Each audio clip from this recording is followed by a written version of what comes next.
ঢাকা জেলার আশুলিয়ায় মরহুম মীর আনাম আলী ও আনোয়ারা মোতালেব স্মৃতি সংসদের উদ্যোগে অনুষ্ঠিত হলো স্মরণ সভা ও দোয়া মাহফিল। মীর জেসান হোসেন তৃপ্তির ভিডিও চিত্রে প্রতিবেদন।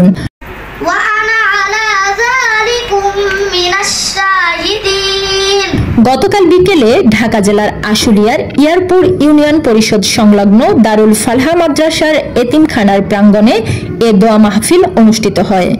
মরহুমদের রুহের মাগফিরাত ও অসুস্থ সাংবাদিকদের আরোগ্য কামনা করে বিশেষ মোনাজাত করা হয়। অনুষ্ঠানে সভাপতিত্ব করেন আন্তর্জাতিক প্রেস ক্লাব ও ঢাকা প্রেস ক্লাবের সভাপতি আওরঙ্গজেব কামাল।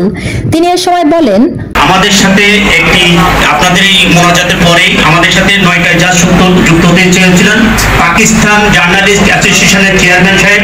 উনি ভিডিও কনফারেন্সে একটু আপনাদের সাথে মত বিনিময় করবেন। তিনি বাংলাদেশ ইন্টারন্যাশনাল পৃথিবী অর্থাৎ ওয়ার্ল্ড ইন্টারন্যাশনাল যে প্রেস ক্লাব আছে তিনি একটু আপনাদের সাথে কথা বলবেন। তো মোনাজাতের পরে এটা তাকে আমরা দিব। অনুষ্ঠানে প্রধান অতিথি হিসেবে ভার্চুয়ালি যুক্ত ছিলেন আন্তর্জাতিক প্রেস ক্লাবের কেন্দ্রীয় সাধারণ সম্পাদক ও পাকিস্তান জার্নালিস্ট অ্যাসোসিয়েশনের চেয়ারম্যান মীর ইশতিয়াক আলী।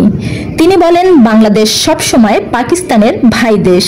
আমরা সাংবাদিকদের উন্নয়নে একসাথে কাজ করব। ভারত থেকে যুক্ত ছিলেন আন্তর্জাতিক প্রেস ক্লাবের সাংগঠনিক সম্পাদক সমরেশ রায়।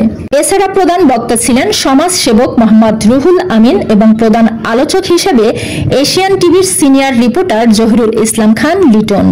বিশেষ অতিথি হিসেবে বক্তব্য রাখেন Abdul Mannan Bhuiyan, Mohammad Shamim Ahmed, Bangla TV staff reporter Khandaker Alamgir Hossain Nirob, Mohammad Mansur Ali, Babu Mia, Mohammad Shihab Uddin, Sulaiman Hossain Albi.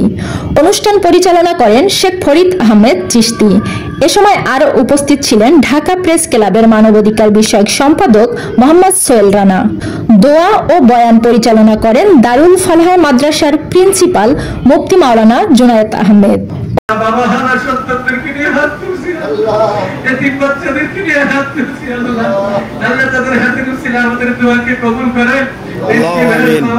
অনুষ্ঠানের আয়োজনে ছিলেন ঢাকা প্রেস ক্লাবের দপ্তর সম্পাদক কে এম মোহাম্মদ হোসেন রিজভী ও মোফাজ্জল হোসেন রাজু। অনুষ্ঠান শেষে প্রায় 5 শতাধিক এতিম ও মাদ্রাসার শিক্ষার্থীদের মাঝে রাতের খাবার পরিবেশন করা হয়। এ সময় ভার্চুয়ালি যুক্ত ছিলেন নেপাল, ভুটান, মালয়েশিয়া, মিয়ানমার ও সৌদি আরবের সাংবাদিকরাও।